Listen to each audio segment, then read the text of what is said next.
Good afternoon. Is it audible? Yes, ma'am. Okay. Content दिसतायत स्क्रीनवरचे? Yes, ma'am. Okay. Yes, ma'am. The previous lecture we have just seen the introduction to Python, that is history of Python, how the name Python is given to the language. After that, 12 features of Python. What is the Python architecture or how a Python program execute and works. Okay. So basics we have cleared in the previous lecture. So the next point is Python construct. That means what are the different, we can say, blocks or different entities that will contribute to a Python program. So different entities that will contribute to a Python script or a program that we call as a Python construct. So many of the constructs we have already used in different programming languages. So we are going to just revise these. The first construct is function. So we all know a function is a well-defined code that will perform a specific task. So we have used function in C, C++, Java, everywhere. In function, basically we have some user-defined function and some library functions. So as we have seen in the features of Python, that Python support a extensive large library. So we have a lot of inbuilt function, library function, but in addition to that, user can create his own user defined functions also. Now function can return a value or may not return a value. We can pass the parameters to the function, or we don't have any parameter to the function. So all is again here applicable to the function. So that is the first construct is function, same as to other programming language. After that, the second construct is classes. So as we have seen in the features of Python that it support object oriented programming. आपण बघितलेलं आहे की Python object oriented प्रोग्रामिंगला पण support करतो. So that we can create classes in the Python program and we can create object and use that classes. So classes is again a construct of Python. The classes will give you a user defined data types.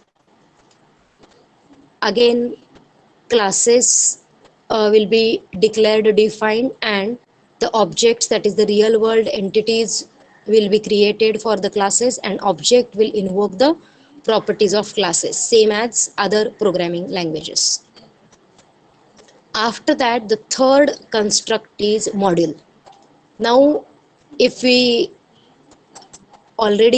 have gone through the syllabus, you will come to know that function is a separate part of your syllabus chapter.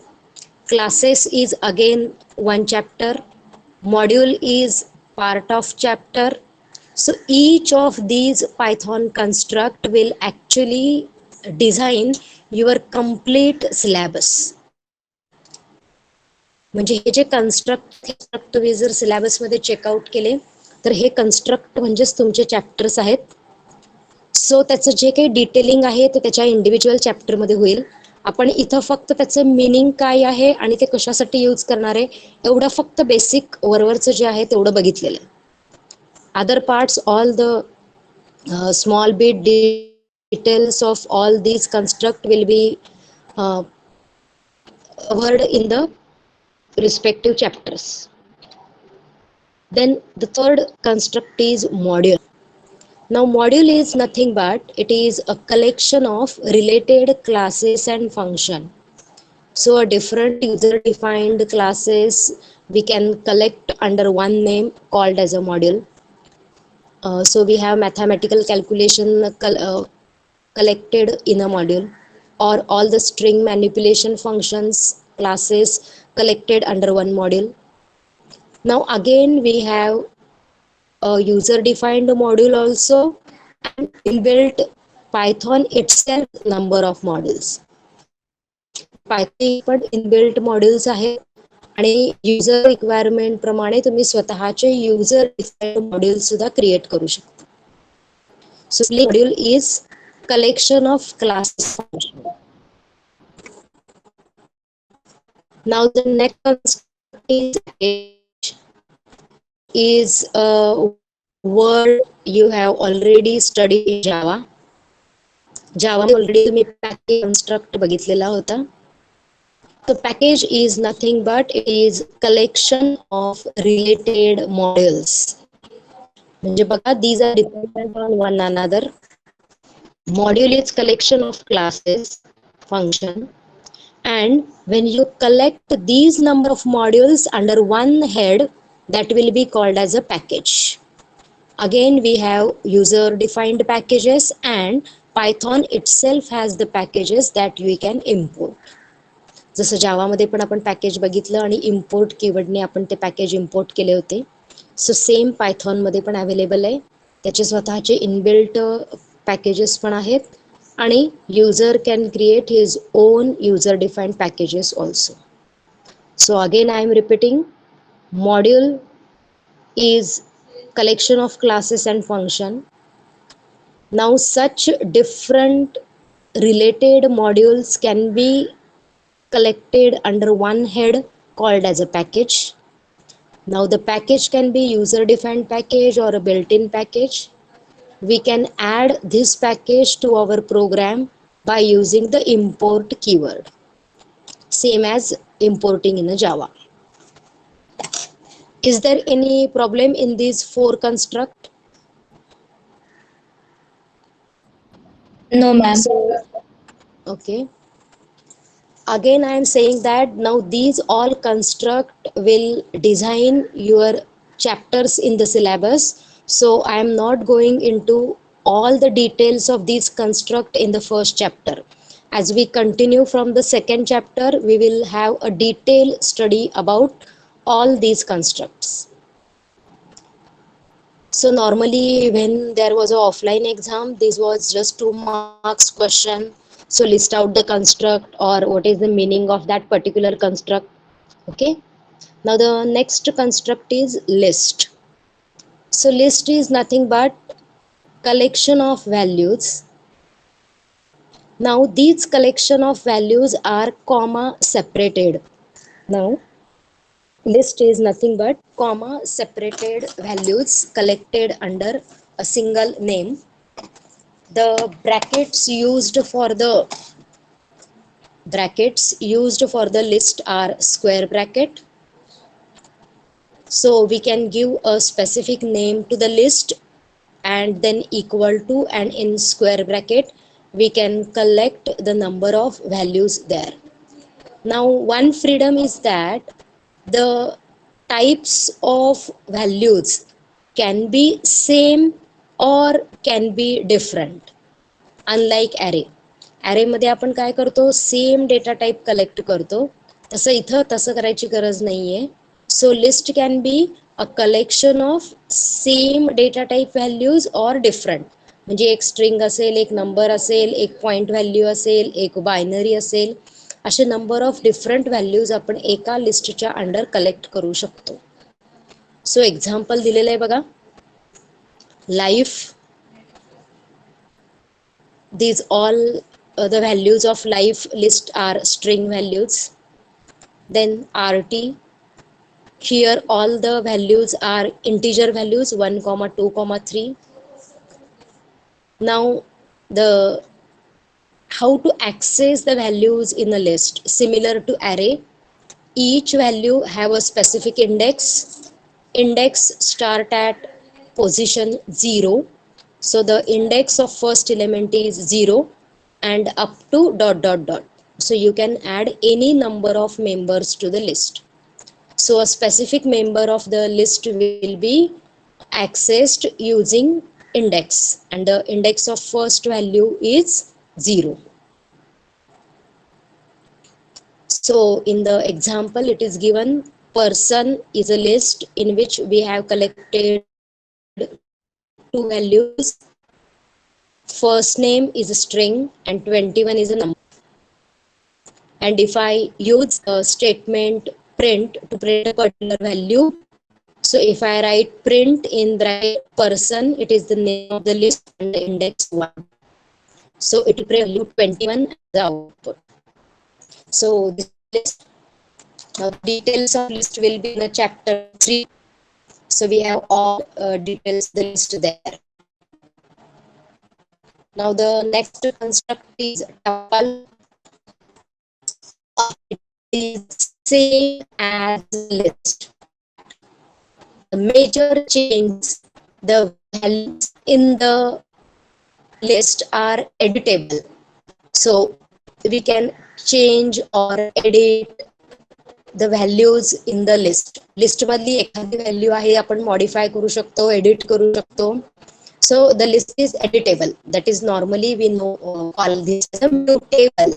We can edit, that is called as mutable. Now tuple, the difference is first the new thing in tuple is immutable. What is meant by immutable is we cannot change values in the tuple. Tuple मध्ये तुम्ही ज्या value एकदा save करता, save केल्यानंतर न त्या values तुम्हाला change करता येत.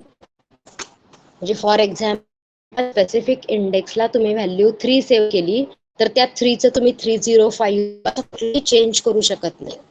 So value will be permanently used as it is. The second change from list to tuple is tuple use round bracket instead of a square bracket. Tuple use round bracket. मधल्या value access करू शकतो, त्याला इंडेक्सनीच वापरते.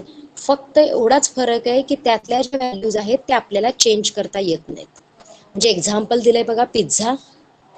Pizza हा tuple आहे, त्याच्यातल्या value आहेत base, sauce, चीज, mushroom. मग आता मी स्पेसिफिकली लाईन नंबर 2 ला काय केलंय बघा, पिझ्झा ॲट 3. म्हणजे जो तुमचा इंडेक्स 3 ची जी व्हॅल्यू आहे, आता इंडेक्स 3 ला व्हॅल्यू कुठली आहे, मशरूम आहे. 0 ला बेस आहे, 1 ला सॉस आहे, 2 ला चीज आहे आणि इंडेक्स 3 ला आपण मशरूम सेव्ह केलेलं आहे. मग मी इंडेक्स 3 ची व्हॅल्यू चेंज केली जॅलपिने करून, तर ती इंडेक्स 3 ची व्हॅल्यू आपल्याला चेंज करता येत नाही. It will give an error. म्हणजेच तुमची जी टपल आहे ती इम्युटेबल आहे, त्यातल्या व्हॅल्यूज आपण चेंज नाही करू शकत. The next is dictionary. So dictionary again it is a collection of, now what is the difference is it is key value pair. Dictionary is key value pair.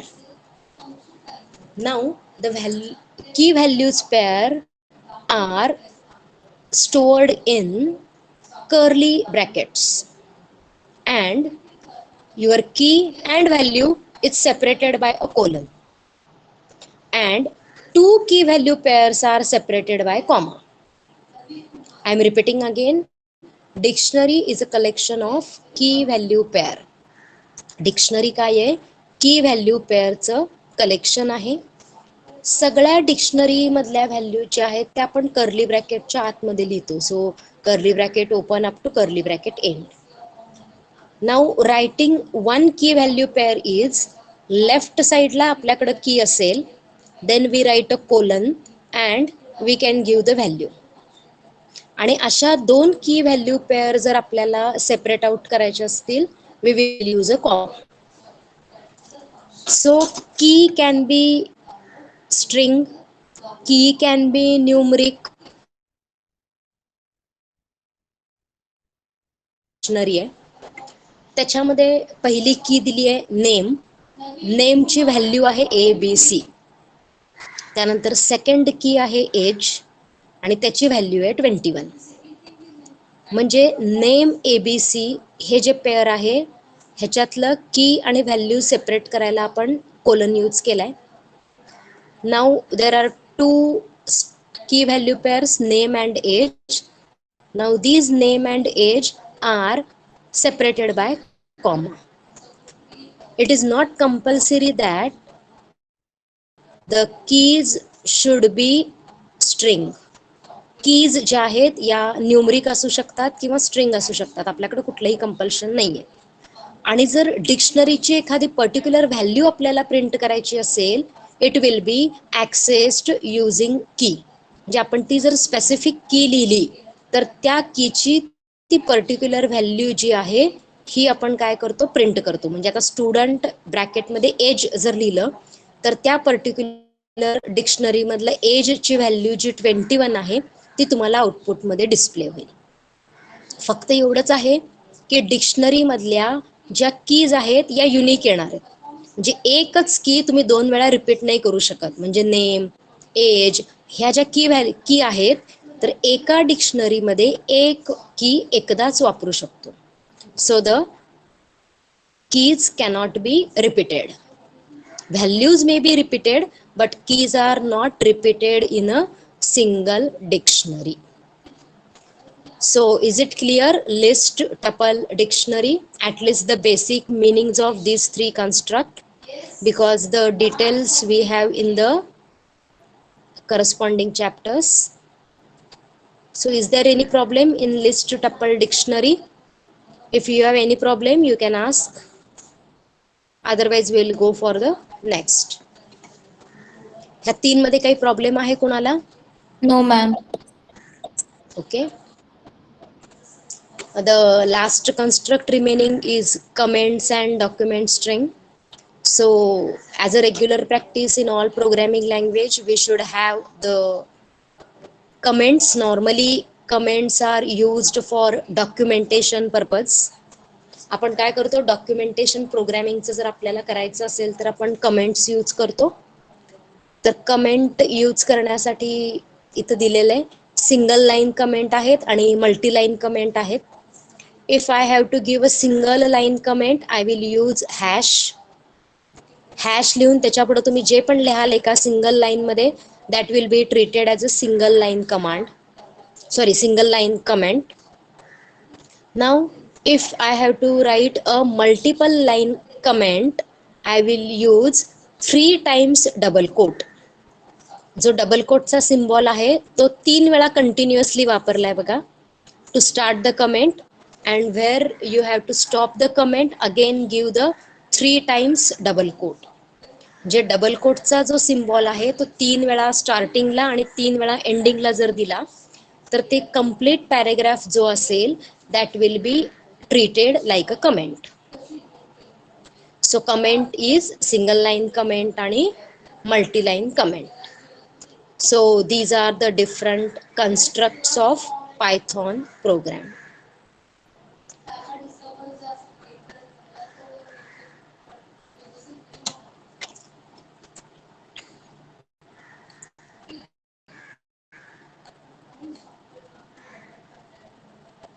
Now in each programming language, normally we see what is the structure of a program. So that means if first time you studied the C language, आपण त्यावेळेला बघितलं की मग C program जर लिहायचा असेल तर त्याचा एक स्टँडर्ड स्ट्रक्चर काय असतो, म्हणजे पहिलं सेक्शन काय, दुसरं काय, तिसरं काय. So that is the normally a structure of a program. So similarly we have a structure for a C++. C++चा प्रोग्राम जर लिहायचा असेल तर एक स्टँडर्ड स्ट्रक्चर काय आपण बघितलं. तसंच जावा प्रोग्राम लिहिताना पण त्याला एक स्टँडर्ड स्ट्रक्चर होतं की पहिल्या लाईन्स ज्या आहेत या पॅकेज इम्पोर्टला जातात, मग आपण क्लास लिहितो, मग त्याच्यानंतर आपला जो मेन फंक्शन आपल्याला लिहायचं आहे त्या मेन फंक्शनसाठी आपण एक क्लास लिहितो. सो हे जे टिपिकल तुमचे कंपल्शन्स आहेत, सिंटॅक्स आहेत प्रोग्रामिंगचे, त्याला आपण म्हणतो structure of a program. So same we have a specific structure for Python program. जर मला एखादा पायथॉन प्रोग्राम लिहायचा असेल तर त्याच्या स्टार्टिंग सेक्शन मध्ये काय पाहिजे, एंडिंगला काय पाहिजे हे आपण बघणार आहे. So in diagram we have multiple section, the documentation section, import section, global variable declaration, class, sub program, playground section. मग सी मध्ये पण आपण बघितले की त्याच्यात ही बरेच तुमचे सेक्शन असतात.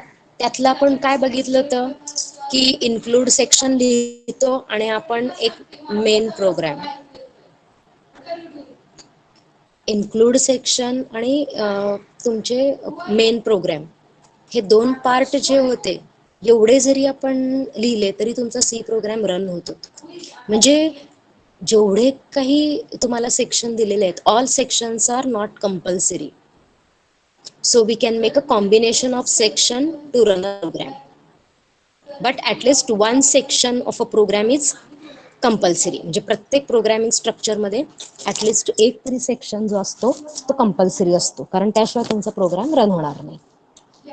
So first section is documentation section.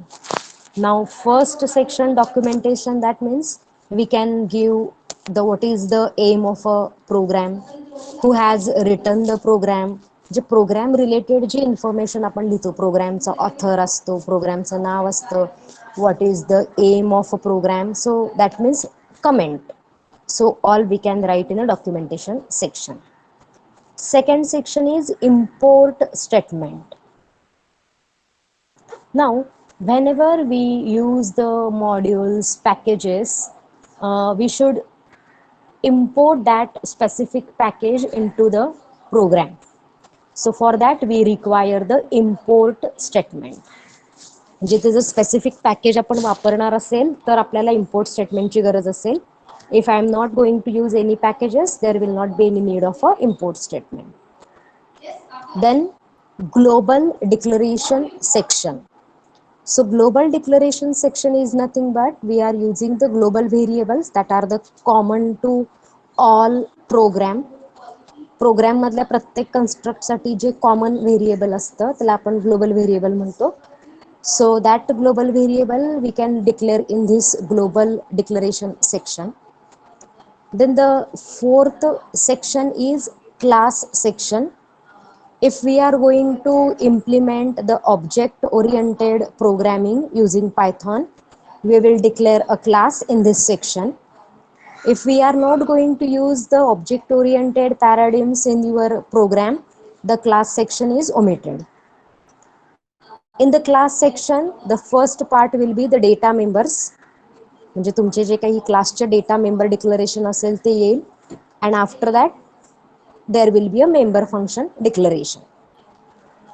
Now combinedly data and member function will create your class section. After class section we have a sub program section. Now in sub program section, firstly if we are not using your object oriented programming, we can use user defined function in this sub program section. आपण जर classes वगैरे object oriented वापरत नाहीये, पण आपण समजा user defined काही 3-4 function तयार केलेले आहेत, तर ते युजर डिफाईन्ड फंक्शनचं जे बॉडी असेल, जे डेफिनेशन असेल, जो कोड असेल, तो आपण इथं सब प्रोग्राम सेक्शनमध्ये लिहिणार आहे. आणि जर तुम्ही क्लास यूज केला, if we have used classes in the Python program, then the definition of member function can be also written in a subprogram section. जे नॉर्मली आपण बघितलंय की क्लासचे जे मेंबर फंक्शन आहेत तुम्ही क्लासमध्ये पण त्यांना डिफाईन करू शकता, किंवा क्लासच्या बाहेर पण आपण त्याची जी बॉडी आहे ती डिफाईन करू शकतो.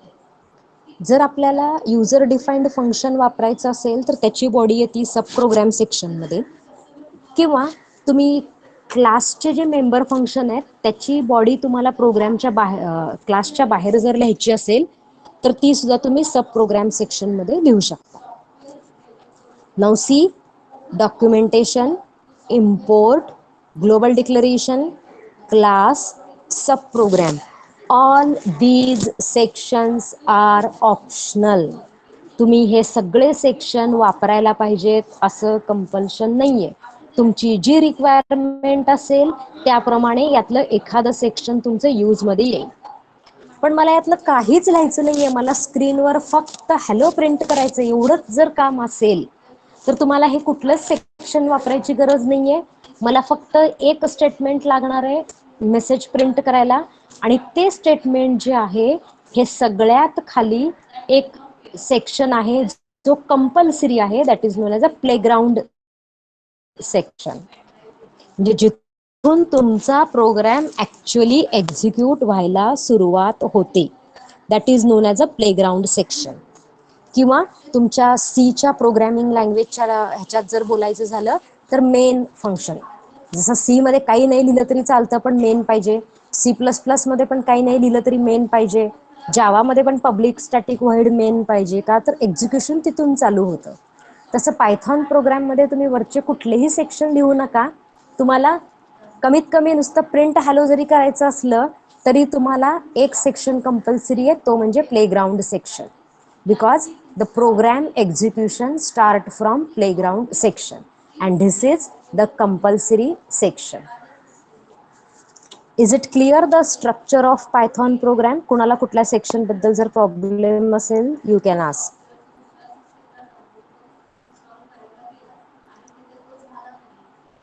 कंपल्सरी किंवा मेन फंक्शन जे आहे त्याच्यासारखा सेक्शन म्हणजे येतो प्लेग्राऊंड सेक्शन, जिथून तुमचा प्रोग्राम एक्झिक्युशनला स्टार्ट होतो. आणि बाकीचे जे सेक्शन आहेत ते सगळे ऑप्शनल आहेत, कंपल्सरी नाही आहेत. तुमच्या रिक्वायरमेंट प्रमाणे तुम्ही एक सेक्शन वापरू शकता, 2 सेक्शन वापरू शकता, as per your choice.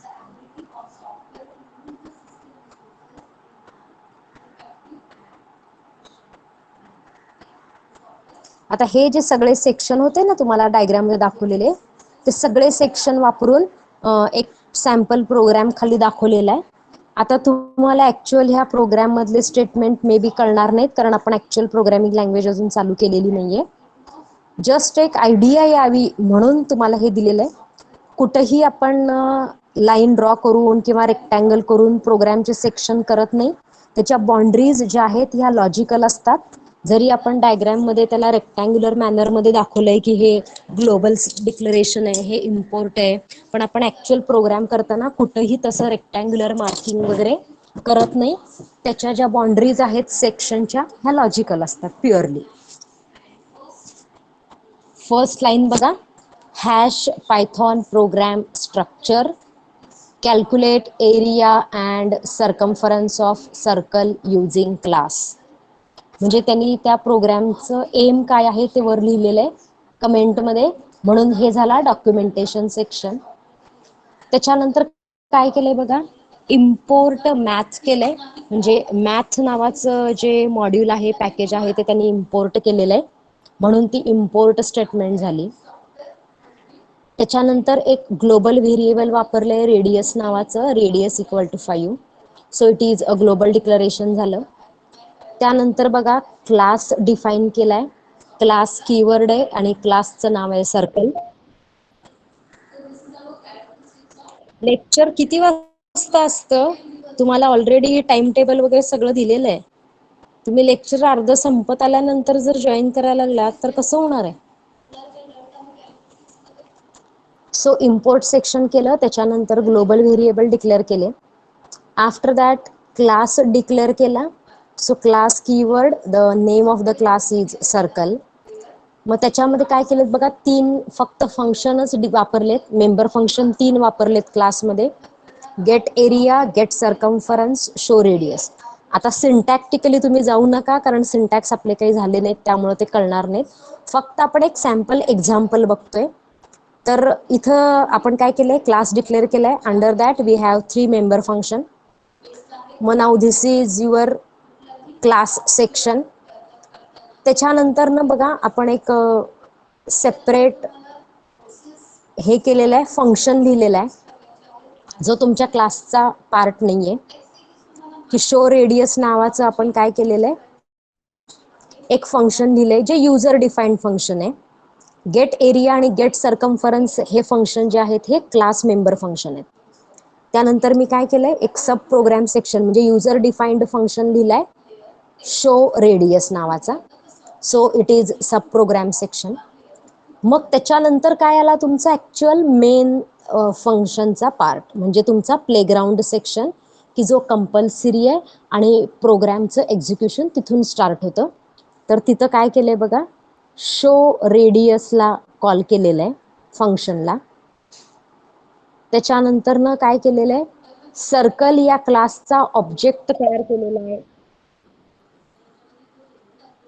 Circle या क्लासचा ऑब्जेक्ट तयार केला आहे सी, आणि हा सी ऑब्जेक्ट यूज करून आपण काय केलेलं आहे, एरिया आणि सर्कम्फरन्स या दोन फंक्शनला कॉल केलेला आहे, गेट एरिया आणि गेट सर्कम्फरन्स. हे आपण काय केलेले या फंक्शनला कॉल केलेलं आहे. So whenever execution start, it start from the playground section. So पहिल्यांदा शो रेडियस म्हणजे बघा आपण काय केलं होतं, रेडियस हा एक ग्लोबल व्हेरिएबल आपण डिक्लेअर केला होता आणि त्याची व्हॅल्यू 5 होती. So whenever we call the user defined function show radius, तो तुम्हाला as a output radius equal to 5 दाखवतो. माऊस पॉइंटर दाखवलाय बघा, रेडियस इक्वल टू 5 दाखवतो. त्यानंतर तुम्ही काय केलंय, गेट एरियाला कॉल केलंय, तर क्लासच्या गेट एरिया मेंबर फंक्शनला कॉल केलंय, तर तो गेट एरिया फंक्शन काय करतो, तुमचा एरिया कॅल्क्युलेट करून डिस्प्ले करतो. गेट सर्कम्फरन्सला कॉल केलाय, तो काय करतो, सर्कम्फरन्स कॅल्क्युलेट करून डिस्प्ले करतो. So this is a sample program which use all of the section given in the structure of a Python program. सगळे सेक्शन कंपल्सरी नाही आहेत, पण तुम्ही तुमच्या रिक्वायरमेंट प्रमाणे सेक्शन ॲड डिलीट करू शकता. So is it clear the structure of a Python program? Anyone have any difficulty, you can ask.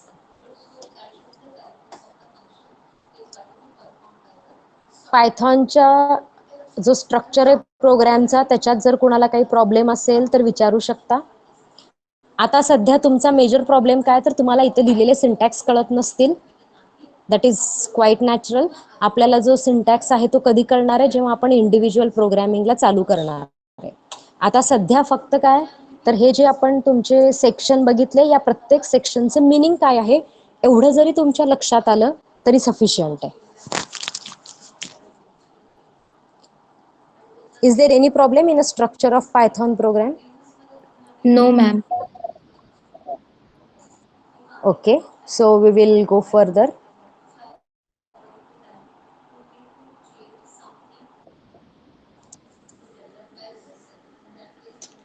तुम्ही लेक्चर किती वाजेपर्यंत जॉईन करत असता?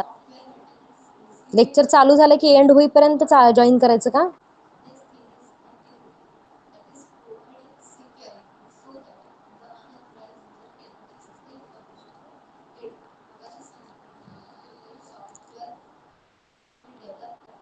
So we have some flavours of Python. आपण पायथॉनच्या फीचरमध्ये बघितलं होतं बघा, की Python is open source code आणि फ्री आहे. सो पायथॉनचा सोर्स कोड तुम्ही एडिट करून स्वतःचे फ्लेवर क्रिएट करू शकता, असं आपण बघितलं होतं. So we will just see some names of the flavours of Python. त्यातलं फर्स्ट आहे C Python. Normally this is the most widely accepted implementation of Python. जे मॅक्झिममली यूज होतं ते म्हणजे सी पायथॉन. आता सी पायथॉन असं flavour का म्हटलेलं आहे, because the Python programming language is implemented using C language. त्याचं जे इंटरप्रेटर आहे हे सी लँग्वेजमधून डिझाईन करून एक्झिक्यूट केलेलं आहे. वी हॅव जेथॉन, दॅट इज जे पायथॉन, म्हणजे जावामधून पायथॉन इम्प्लिमेंट केलेला आहे. त्यामुळं त्याचे जे इंटरमिजिएट कोड तयार होतो हा जावा बाईट कोड सारखा तयार होतो. त्यानंतर Iron Python, it is implemented in C hash. It can function as an extensibility layer to the application framework in the .NET language. जे .NET लँग्वेज सोबत आपल्याला फ्रेमवर्कमध्ये यूज करायचं असेल तर आपण आयर्न पायथॉन यूज करतो. Brython, it is stand for browser Python. ब्राउझरसाठी जे पायथॉन लागतं, ब्राउझरमध्ये यूज करण्यासाठीचं जे पायथॉन इम्प्लिमेंटेशन आहे दॅट इज ब्रायथॉन. त्यानंतर रुबी पायथॉन आहे. It act as a bridge between Ruby interpreter and Python. म्हणजे रुबी व्हर्च्युअल मशीन जे आहे त्याच्यासाठी आपण जे पायथॉन यूज करतो दॅट इज रुबी पायथॉन. आणि एक इंटरेस्टिंग पायथॉनचं फ्लेवर म्हणजे Py, that is Python in Python. म्हणजे पायथॉन लँग्वेजच इम्प्लिमेंट केली आहे पायथॉनमधून, असं एक स्टँडर्ड ह्याचं फ्लेवर आहे. त्यानंतर मायक्रो पायथॉन आहे, म्हणजे जे स्पेसिफिकली मायक्रो कंट्रोलरचं जे प्रोग्रॅमिंग आहे इलेक्ट्रॉनिक्समध्ये येतं, किंवा तुमचे IoT अपॉर्च्युनिटीज जे आहेत त्याच्यामध्ये एखाद्या स्पेसिफिक मायक्रो कंट्रोलरसाठी जर तुम्हाला काही प्रोग्रॅमिंग करायचं असेल तर आपण मायक्रो पायथॉन हे फ्लेवर यूज करतो. And using that micro Python flavour we can program the micro controllers.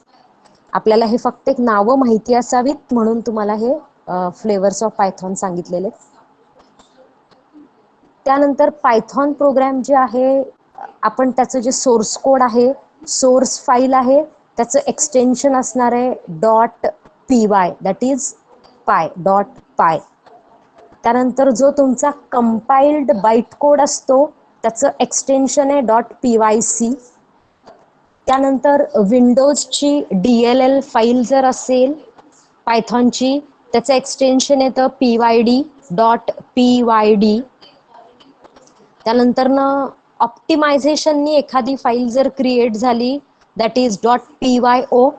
आता ऑप्टिमायझेशन हा प्रकार काय आहे तर नॉर्मल जेव्हा प्रोग्रॅमिंग लँग्वेज या ट्रान्सलेट होतात तेव्हा त्या ऑप्टिमाइज केल्या जातात. त्याचा जो बाईट कोड असतो किंवा कंपाइल्ड कोड जो ऑब्जेक्ट कोड असतो तो ऑप्टिमाइज होतो. Optimise in the sense that जे रिपीटेड गोष्टी आहेत त्या एकदाच केल्या जातात, किंवा एखादं मॅथमॅटिकल कॅल्क्युलेशन आहे कॉन्स्टंटचं तर ते कॅल्क्युलेशन दरवेळेला इम्प्लिमेंट न करता ते एकदाच एक्झिक्यूट होतं आणि त्याची व्हॅल्यू कुठेतरी इंटरमिजिएट व्हेरिएबलमध्ये आपण सेव्ह करतो. Actual code optimisation is again a separate chapter of system programming subject. जो सिस्टीम प्रोग्रॅमिंग सब्जेक्ट आहे त्यात एक स्पेसिफिक पार्ट आहे, एक स्पेसिफिक चॅप्टर आहे कोड ऑप्टिमायझेशन. तर जर तुमच्या सोर्स कोडला आपण जर ती कुठली कोड ऑप्टिमायझेशनची टेक्निक अप्लाय केली असेल तर तो जो सोर्स कोड तयार होतो तो .pyo असतो. ॲक्च्युअल ऑप्टिमायझेशन जे आहे हे कंपायलर इंटरप्रिटर परफॉर्म करतात, आपण त्यात ऑथर जो आहे तो काही करत नाही. आणि ॲक्च्युअल ऑप्टिमायझेशन जे आहे हे आपल्याला दिसून पण येत नाही, ते फक्त मेमरी मॅनेजमेंट आणि फाईल मॅनेजमेंटच्या प्रोसिजरसाठी ऑप्टिमायझेशन केलं जातं. त्यानंतर पायथॉन स्क्रिप्ट फॉर विंडोज जर वापरली तर त्याचं एक्सटेन्शन .pyw आहे. त्यानंतर पायथॉन ॲप्लिकेशन्स. आता पायथॉन ॲप्लिकेशन्स म्हणजे काय तर पायथॉन प्रोग्रॅमिंग लँग्वेज यूज करून कुठले कुठले सॉफ्टवेअर्स किंवा कुठल्या कुठल्या एरियामध्ये आपण प्रोग्रॅमिंग करू शकतो. So it has a wide range of application or wide range of variety for its application. So we can build a website, then we can develop the games using Python,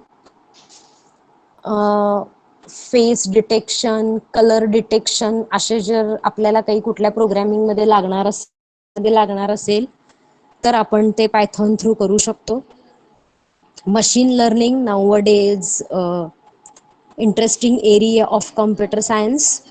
तर machine learning हा जो concept आहे त्याच्या इम्प्लिमेंटेशनसाठी आपण Python use करू शकतो. रोबोटिक्समध्ये Python use करू शकतो. त्यानंतर वेब स्क्रॅपिंग म्हणजे data harvesting from the website आहे, म्हणजे डेटा मायनिंगच्या अंडर जे कन्सेप्ट येतात डेटा सायन्स, बिग डेटा वगैरे याच्यासाठी आपण पायथॉन यूज करू शकतो. डेटा ॲनालिसिस करण्यासाठी पायथॉन यूज करू शकतो.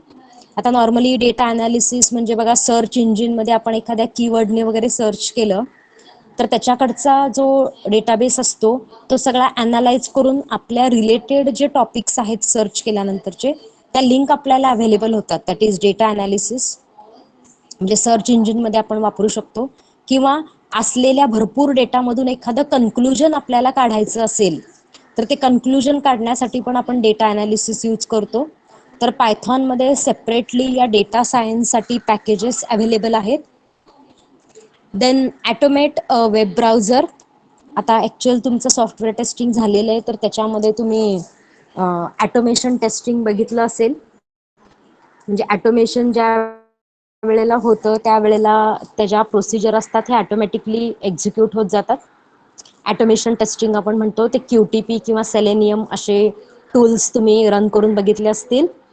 तर ते जे टेस्टिंग ॲटोमेशन आहे तसं ब्राउझरला जर आपल्याला ॲटोमेट करायचं असेल तर पायथॉन यूज करू शकतो.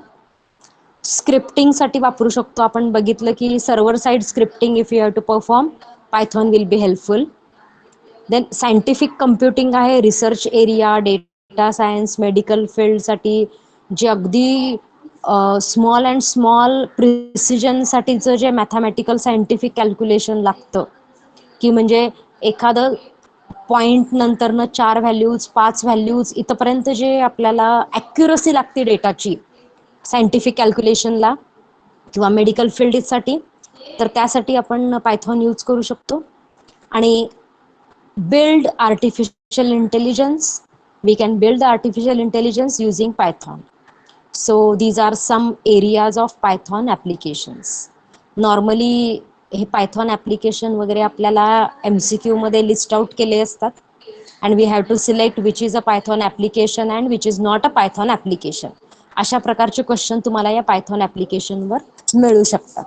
किंवा ट्रू फॉल्स असेल की एक पायथॉन ॲप्लिकेशन दिलं असेल, whether this is a Python application or not.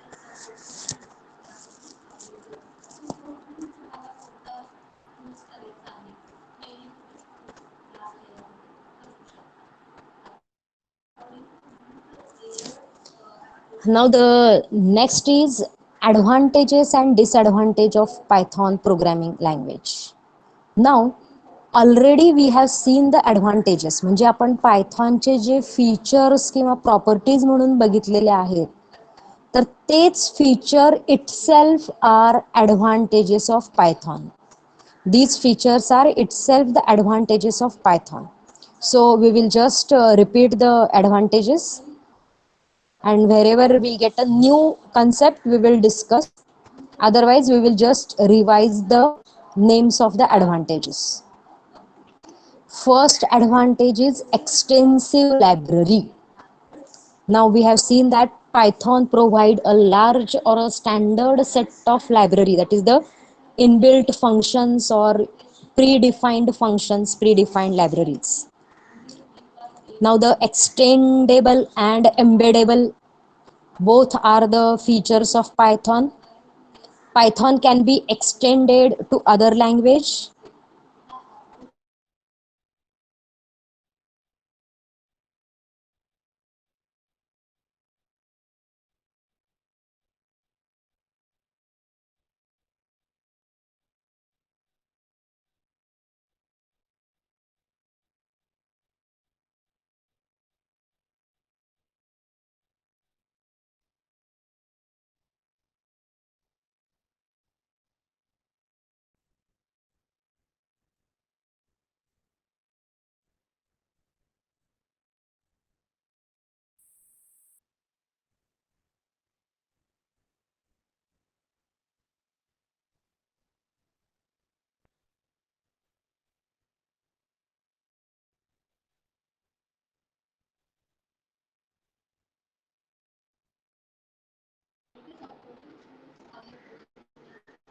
आवाज येतोय सगळ्यांना?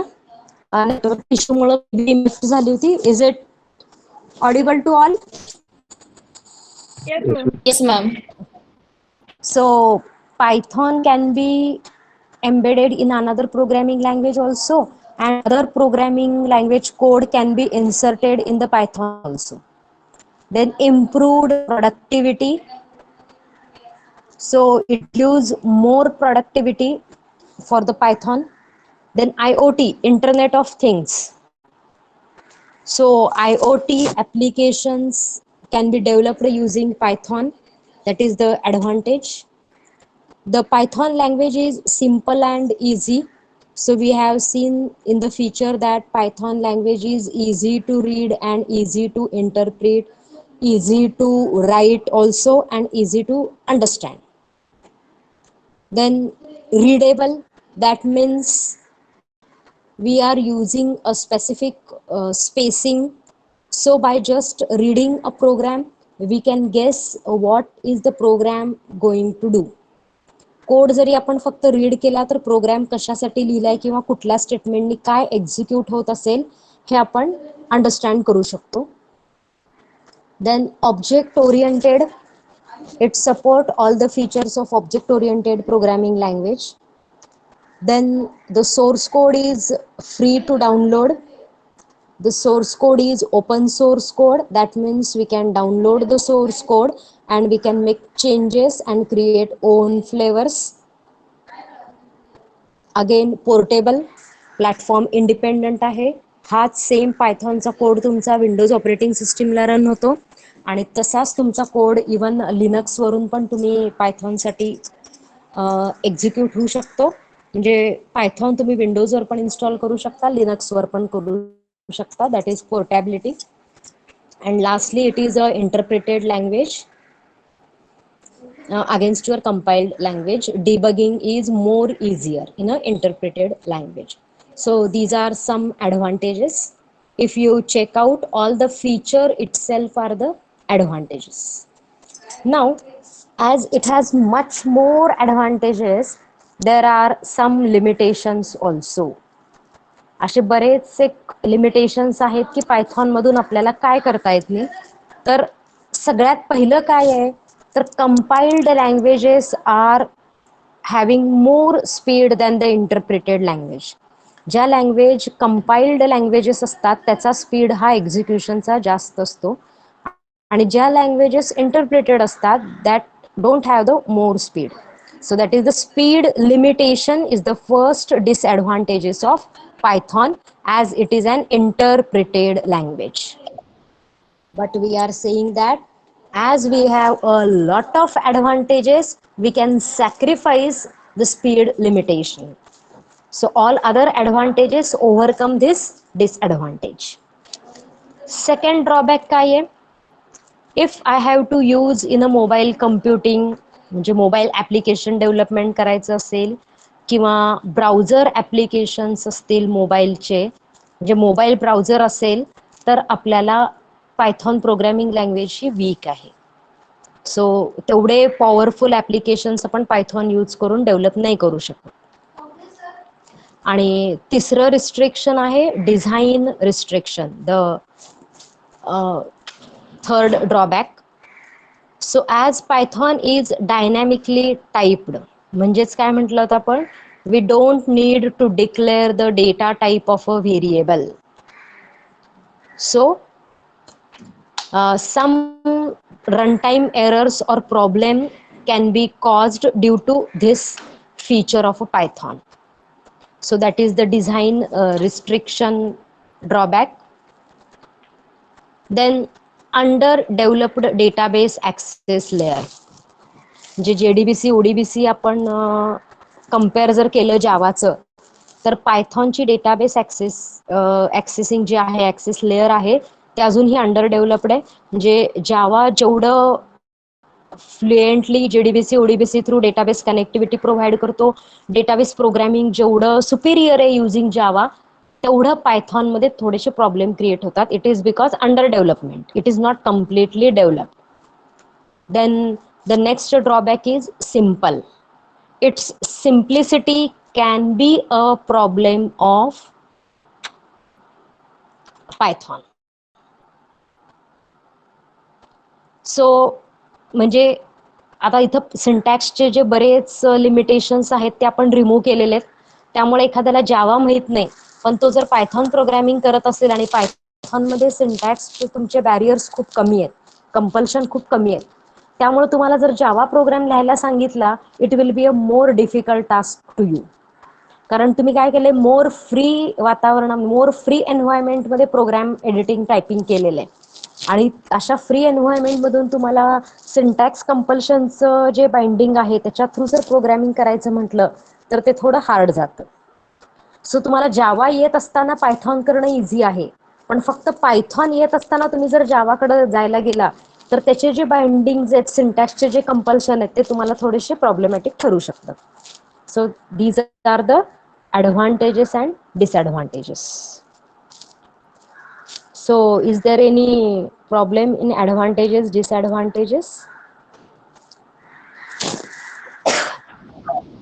So we will stop No, here ma'am. only for today's lecture. So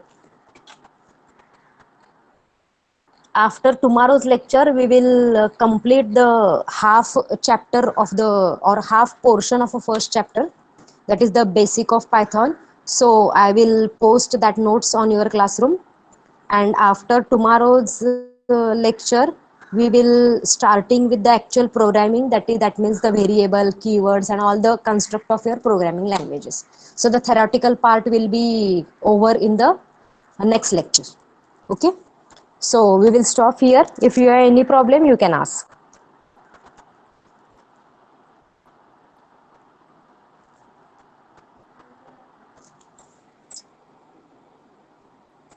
जर कोणाला काही डाऊट असेल तर विचारा, otherwise we will stop here.